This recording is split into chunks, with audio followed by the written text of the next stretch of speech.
maybe in today's era. In our Gen Z generation, there is no one who doesn't know the Kardashian family. Kim Kardashian, then Kylie Jenner, then Kendall Jenner. Right.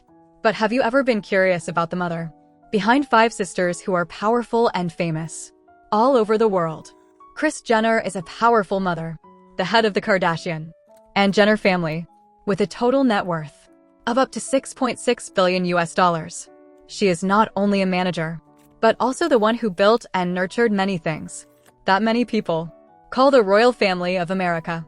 From reality TV shows, to cosmetics, to fashion, to skincare, to apps and lifestyle websites, even churches and shady business schools. Kylie Jenner has created a billion-dollar brand and shows absolutely no sign of stopping. How did Kylie Jenner manage to hold in her hands so much power, wealth, and fame like that?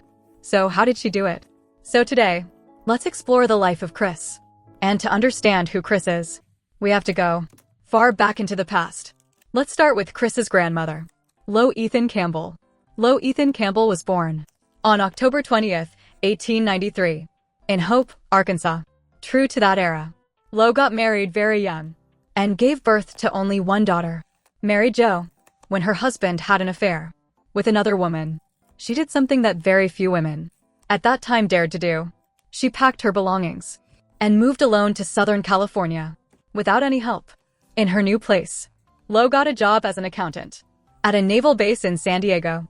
Kris Jenner once wrote, "My grandmother was a very stubborn person and had strong willpower. She decided that she did not need a man. She was intelligent, confident, and had a very strong ego."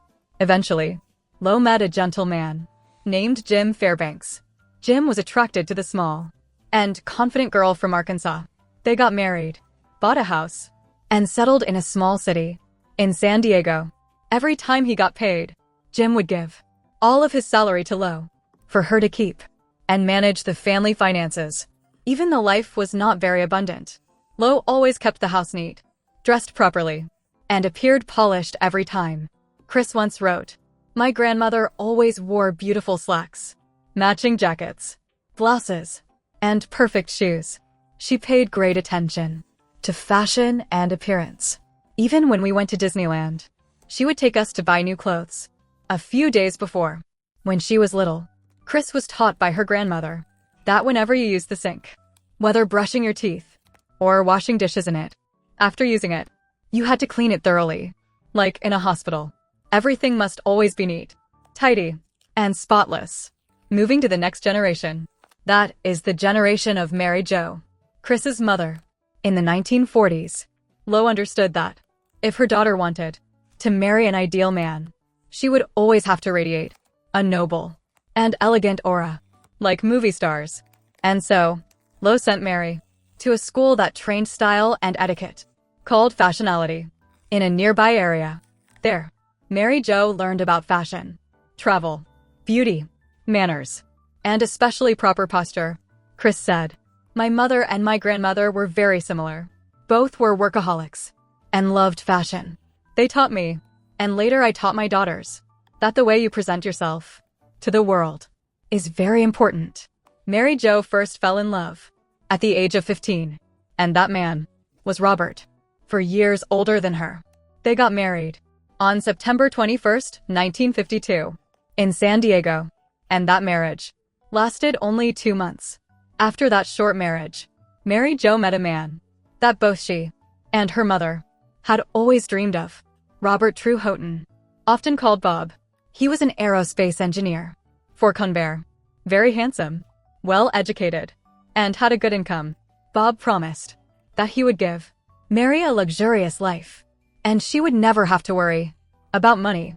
They got married in 1954, and on November 5th, 1955, they gave birth to their first daughter, named Kristen Mary Houghton, the person who would later be known by the whole world as Kris. 3 years later, they had another daughter, named Karen. The family of 4 lived in an upscale neighborhood in San Diego. Kris once described her childhood as perfect. "Our White House was very beautiful. We called it the White Palace." Her younger sister Karen said, "My mother was absolutely stunning, and my father looked exactly like Elvis. They were elegant and always dressed properly. Chris added, "My mother always dressed like ladies of the 1950s, like Jackie Kennedy. She always dressed as if she were wearing an expensive Chanel outfit. Her hair perfectly styled, strand by strand. I admired my mother so much." After the divorce, Mary Jo worked full-time to raise her 2 daughters. Despite many difficulties, she always maintained a radiant appearance and never complained in front of her daughters. On one hand, she wanted financial independence. On the other hand, she always wanted to live in an environment surrounded by successful and wealthy men. That was how she met a man named Harry Shannon, a charming playboy, wealthy, elegant, but addicted to alcohol. At first, the relationship was very sweet, but the drinking problem returned. Harry was often drunk, caused trouble, and came to the house, knocking, asking to be let in. Chris and her sister had to crawl into their mother's bed and hide under the blanket every time he appeared. Mary Jo firmly refused to let him in until he was truly sober. These images left in Chris's memory a very clear picture of what a toxic relationship is and the consequences of alcohol addiction. Although Harry was an alcoholic, he was very wealthy and could give the girls a luxurious life. Harry loved Mary Jo very much and did not want his addiction to affect their relationship.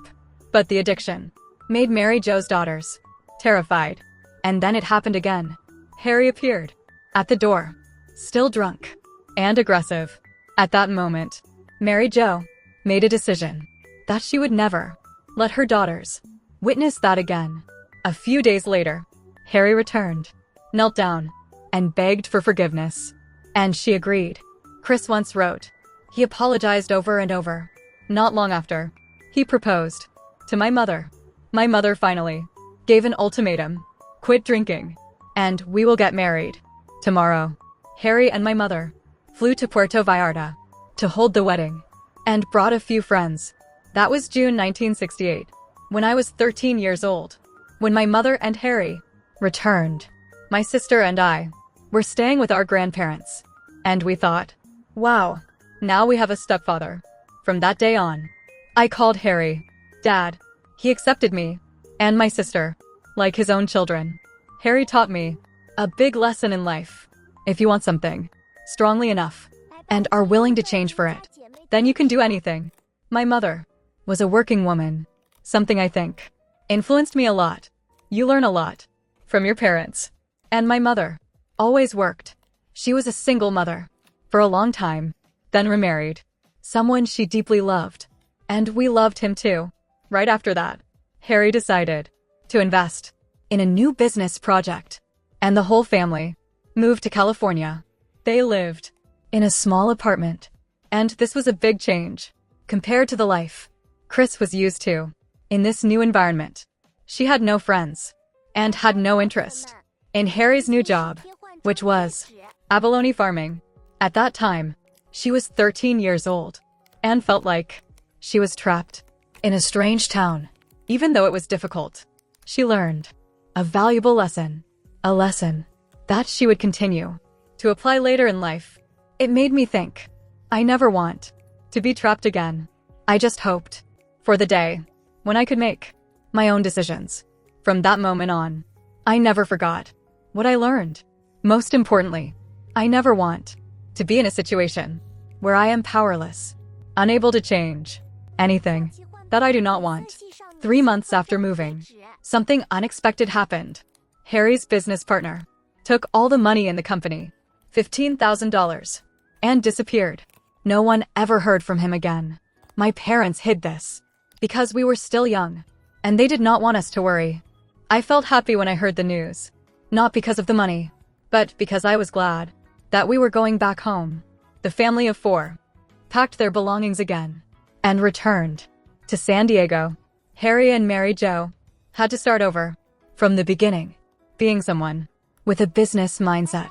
Harry began working for his brother at a car dealership, then later used money to invest in different companies Soon after, Harry became stable again. Chris once wrote, "Harry once taught me, if someone says no, it means you are talking to the wrong person." Wow, that was a great line. I really like it. Back in San Diego, Chris started working at her mother's candle shop. She also took a part-time job at a donut shop. Before long, the family was able to buy a beautiful house in University City, a brand new neighborhood with new schools, new house, everything new. Chris began to grow within the community and lived a joyful life. From a very young age, Chris knew that she always wanted to become a mother of 6 children. And she also did not want to marry someone her age. She wanted a man more mature, more successful, while other girls were busy choosing dresses to go to dances and parties. Chris was looking for a husband. She once said, a very interesting line, "Girls my age only think about prom, but I think about finding a husband and having 6 children." It sounds crazy, but it was true. When she was 16 years old, what she always thought about was having 6 children. This may sound strange, because it feels like we are hearing about 2 completely different Chris. One who wanted marriage and 6 children, while another Chris had a business mindset, worked hard, and worked at the candle shop. But Kris Jenner became proof that we can do both. When she was a teenager, living in Southern California, Chris was often taken by her parents to luxurious restaurants. For the upper class, she was completely immersed in the sophistication and elegance of those places. She wrote, "Wealth and social status had a powerful attraction to me." Chris carefully observed elite wives, women of wealthy businessmen, how they dressed, how they behaved. She memorized every detail, even the smallest ones, in those restaurants, from how dishes were presented, to how staff served high-end meals, to the list of expensive wines, to the way gentlemen sipped their brandy. This kind of education was far more interesting to Chris than what she learned in high school. Socially, Chris was one of the standout girls. As the captain of the cheerleading team, that ensured her popularity. But Chris was not interested in trivial teenage matters. She cared about older, successful men. And importantly, she knew those men were interested in her too. They did not treat her like a normal teenage girl. Chris once wrote, "Those men could not ignore me. Most of them were older and already married." But that only made her more confident. Every time a successful man looked at her, that look made her feel that they found her attractive and desired her. During this period, it feels like a kind of romance. But she was still a teenager, not only beautiful, with shiny brown hair. Chris was also charming and funny. She had great intuition. She knew men also wanted to be listened to, and she made them feel understood. Everything she did was a kind of research, understanding how men operate, and that became the foundation that helped Chris realize that wealth was not something too far away.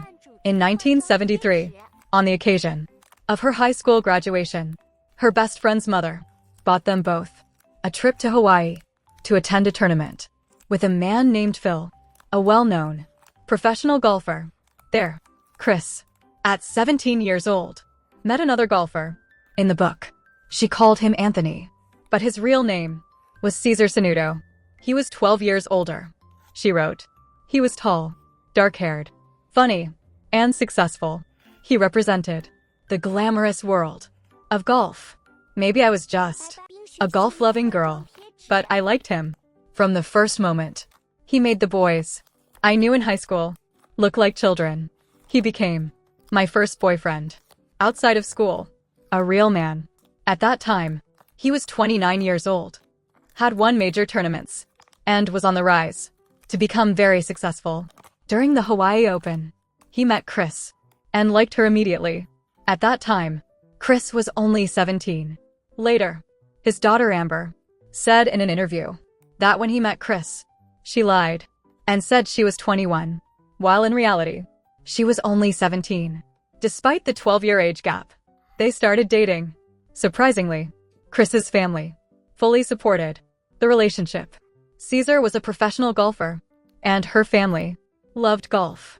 They even attended his tournaments and enjoyed the benefits of the relationship. My mother loved that lifestyle.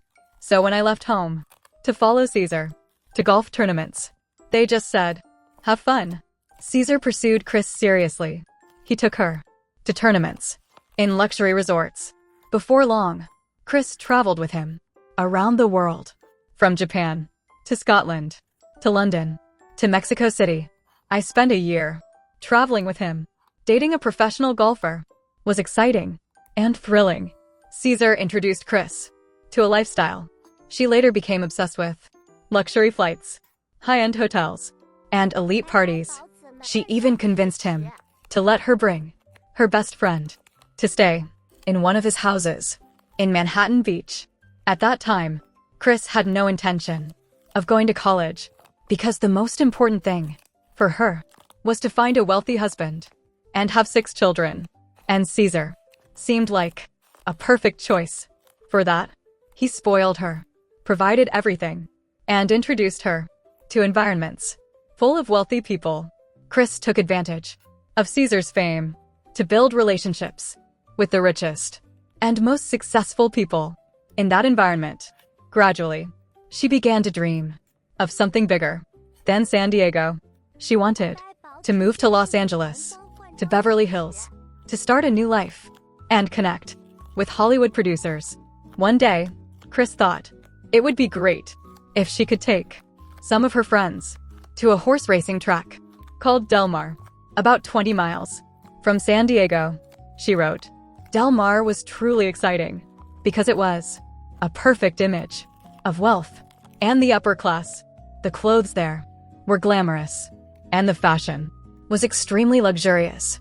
Chris wanted to meet more people with status at the racetrack, and she had no idea that her future husband was also there. That day, I wore a necklace. I met Robert Kardashian while wearing that necklace. I was only 17, and he looked like Tony Orlando, wearing platform shoes and a formal suit. All night, I kept thinking about him. Robert Kardashian, at that time, was 30 years old, a lawyer and music executive in Beverly Hills. That day, he took a break from work to bring his father and brother to the racetrack. Chris said Robert followed her all day. He was fascinated by the strong and beautiful brunette girl who reminded him of actress Natalie Wood. Robert guessed Chris was under 18, but she behaved like a mature and experienced woman. After contacting Chris for more than a year and being rejected multiple times, Chris finally agreed to go out with him. However, there was a problem. She did not tell Robert that she was recently engaged because Caesar had proposed to her. She wrote, My relationship with Caesar seemed serious, but I think I loved that lifestyle more than I loved him. He proposed to me, and I had so much fun dating him that I thought saying yes was the right thing. As time passed, I realized I did not want to marry him. At 19 years old, I was too young to be engaged to anyone. Robert flew from Los Angeles to San Diego to meet Chris. They went to the movies and returned to Caesar's apartment. When they went upstairs, things started getting intimate. Then she heard a noise at the door. She knew Caesar had returned. She wrote, I heard him calling from downstairs. I looked at Robert, and Robert looked at me. Oh my God. We were caught. We quickly got up, but were trapped upstairs. They could not jump out the window, nor hide Robert in the closet. So they ran down the stairs, right in front of Caesar. Caesar grabbed Robert's hand, and Chris realized Robert was not someone who could fight. He stood there in designer jeans, Gucci shoes, and a beautiful Gucci sweater. Caesar tore Robert's sweater in half and tried to hit him, but Robert escaped and ran outside. Chris jumped into her Mazda and drove after Robert, while Caesar chased them. It was painful for Caesar. But Chris was very young, only 17, and young people often make crazy decisions. One day, when Caesar was away, Robert came to visit. Chris's mother asked, "Are you dating him?" She replied yes. Later, they returned to Caesar's house again. And unexpectedly, Caesar returned. And the two men fought again. After years of talking and getting to know each other, Chris learned more about Robert. He was born into a wealthy and stable family. His parents were deeply in love for over 45 years. He was religious, educated, handsome, and wealthy. He had influence in his community, lived in Beverly Hills, and drove Rolls-Royce cars. Robert was living the exact life Chris wanted to be part of. After their first date, Robert stopped contacting Chris, and it took months before she heard from him again. Caesar forgave Chris and believed she was too young, but he became more controlling, stayed home more to watch his young fiancée. After many years of rebuilding her relationship with her father, Chris received a call on Easter Sunday in 1975. Her grandfather called her and told her the bad news.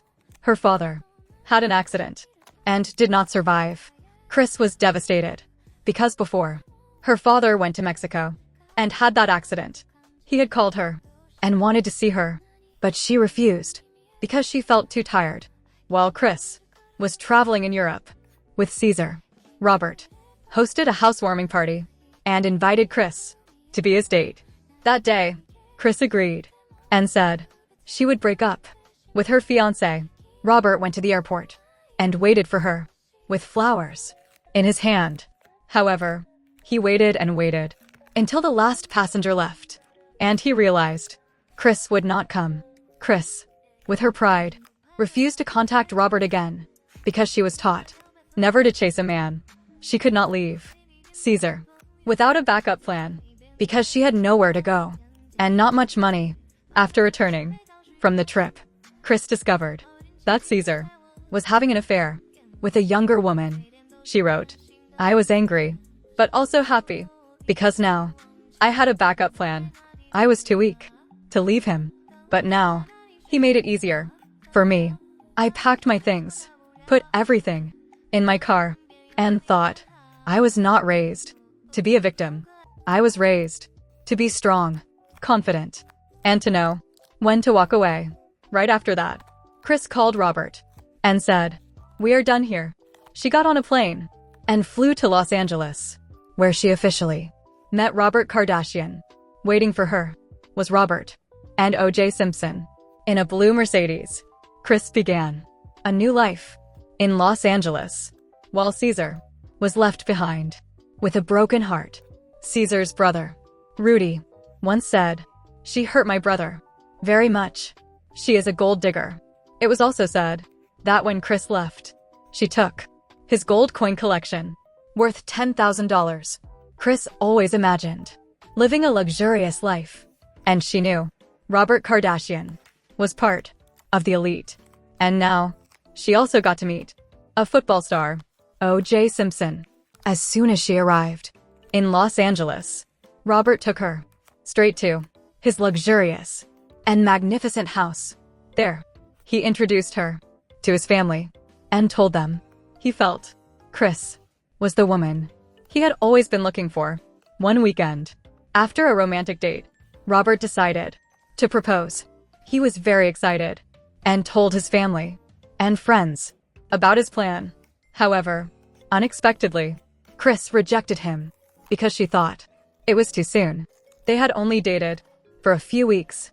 She had just ended a relationship that lasted over 2 years, and she was only 19 years old. When Chris returned to San Diego, she realized she needed to take control of her life. So she applied to become a flight attendant for American Airlines. Within a week, she was accepted and sent to training. Robert went from sadness to anger. He felt insulted after being rejected and quickly started dating someone new, Priscilla Presley. Even though Chris rejected Robert. When she heard he was dating Priscilla, she felt like she was slapped in the face. Robert quickly moved Priscilla into his luxury home, while Chris was living in a flight attendant dorm. After finishing training, Chris received a call from Robert. He told her he and Priscilla had broken up, and he asked where she would be assigned. Chris met Robert and O.J. Simpson again in New York. They picked her up in a limousine and spent the night together. Chris lived in New York, but felt bored when she signed her contract. She had hoped to work in California, but instead, she was assigned to New York. After some time, her request to transfer to Los Angeles was approved. She could return to her home and the life she always wanted. She wrote, "I got off the plane in Los Angeles, my city, the city of the man I loved, or at least the man I thought I loved. Waiting for me was Robert in a new black Rolls-Royce. He was my prince, Robert Kardashian." On Easter Sunday, in 1978, Robert knelt down and proposed to her again. This time, Chris said yes. Robert and Chris got married in a large and luxurious wedding. On July 8, 1978, Chris's dream finally came true. Since she was a teenager, she had always dreamed of marrying a wealthy husband and having 6 children. Robert promised that life to her. She wrote, "He made everything magical for me. He said he couldn't wait to start life together, to take care of me and give me the sweetest life possible."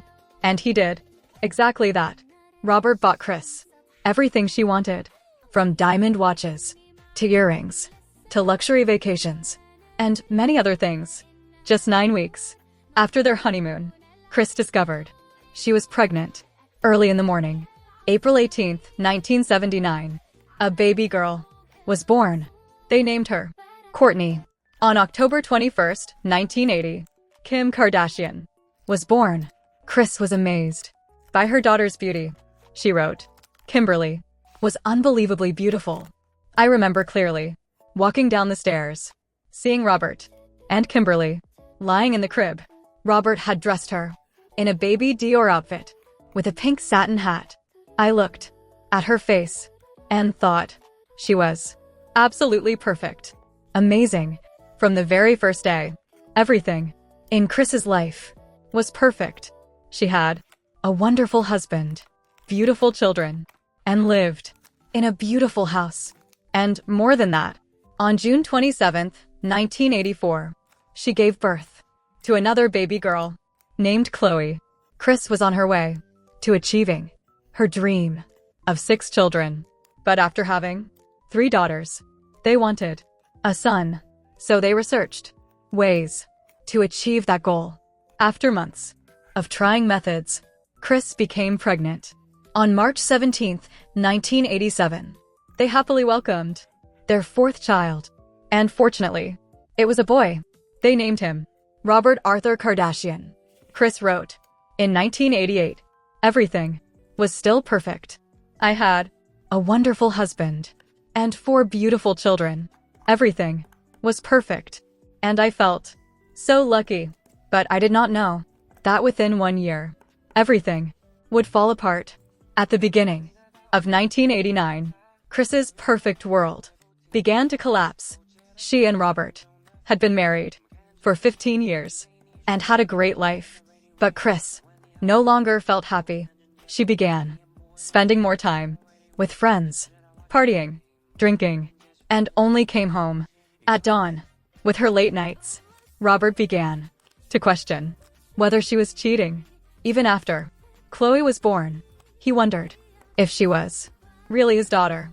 Reports revealed that Chris had multiple affairs around the time Chloe was conceived. There were even rumors that O.J. Simpson was one of them. Soon after, Chris asked Robert for a separation. Chris said, "Armenians do not do separation." Robert said, "It is either marriage or divorce." After hesitation, Robert agreed to separate.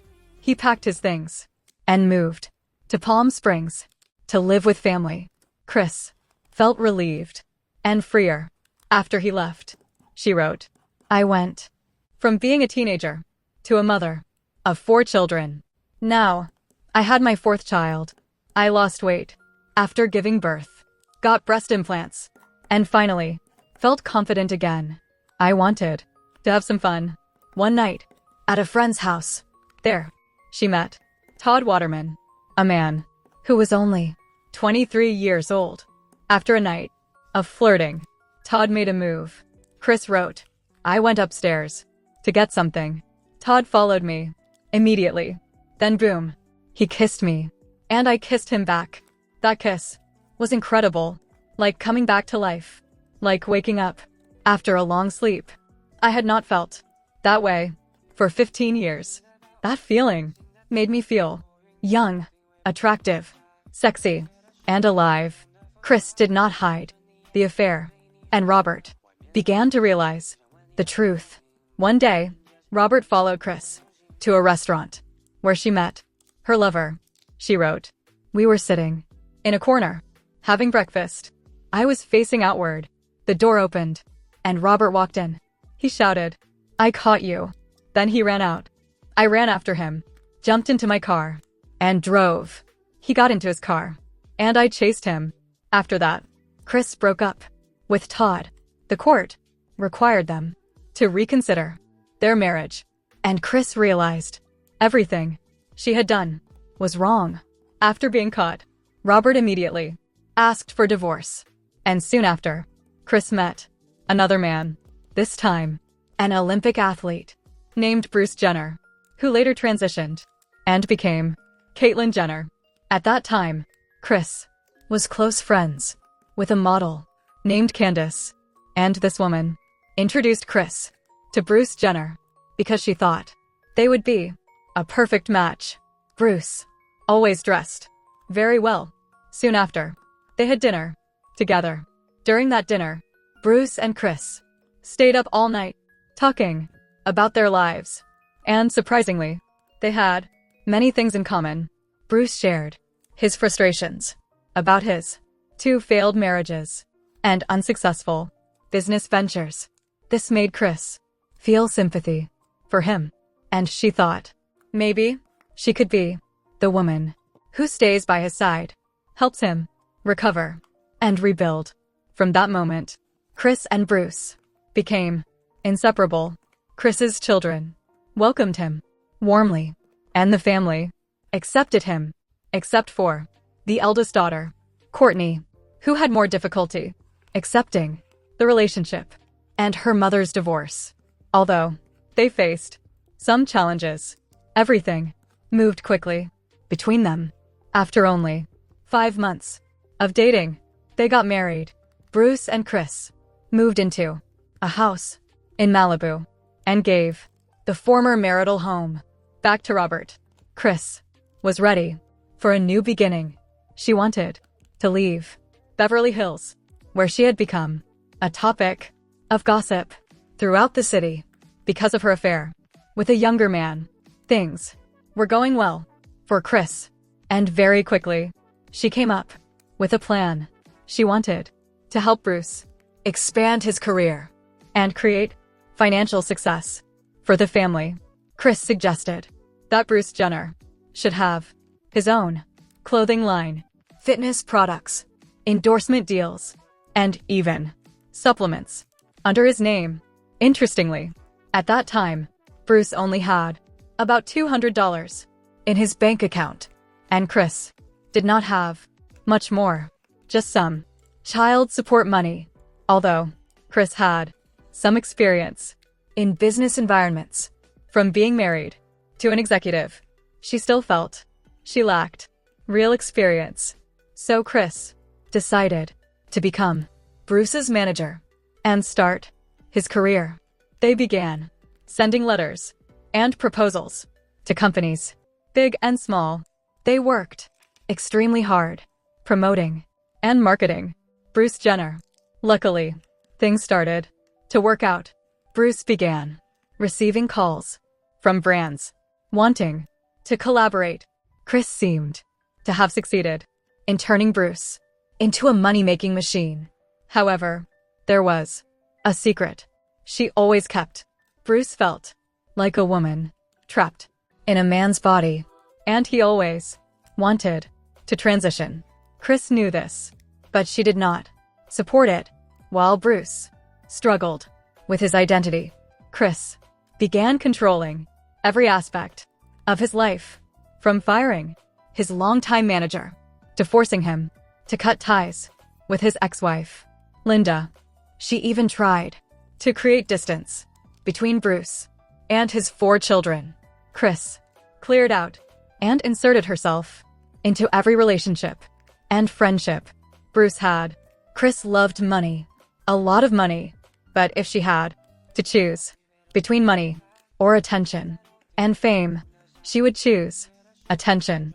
She could earn more money, but she would never have enough attention she wanted. Kris encouraged Bruce to attend celebrity events and parties to gain attention. When they appeared at those events, they truly stood out and quickly became a notable couple. Kris's life seemed perfect again, until one day she saw on Google that Kim Kardashian had secretly married a man at the age of 19 without telling her. Then Kris received another bad news. Her biological father, Bob, and her stepfather, Harry Shannon, both passed away. Harry played a very important role in Kris's life, and his death in 2003 devastated her. Not long after, Kris received another tragic news. Robert Kardashian was diagnosed with cancer. Only 8 weeks later, he passed away on September 30th, 2003. It took Kris a long time to stabilize her life again, but once she did, she immediately returned to business with new motivation. Kris and Kourtney opened their first clothing store called Smooch, and shortly after, they opened Dash. She wrote, "We opened Smooch in 2004, and it was more successful than expected. To me, it was a huge validation. Never give up on your dreams just because life interrupts you." I was nearly 50 years old when I opened Smooch and finally achieved something real. Around this time, Kim worked with Damon Thomas. She was a stylist for celebrities and also sold clothes on eBay. One of her famous clients was R&B singer Brandy. At that time, Kim was dating Brandy's brother, Ray J. Ray J's mother gave Kim her credit card to buy something, but instead, Kim used it to shop at Smooch and Dash, the stores of her family, spending up to $120,000. This became a serious issue between Kim and Ray J. He said, "She stole money from my family, and I cannot continue with her." Ray J's mother even filed a lawsuit against the Kardashians. Despite Kris being quite successful with the stores, she still had another dream, a reality TV show. She always believed her family was interesting or crazy enough for television.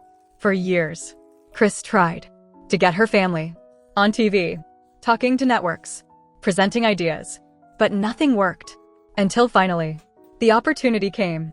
At that time, Kim had divorced and started spending more time with her party friend, Paris Hilton.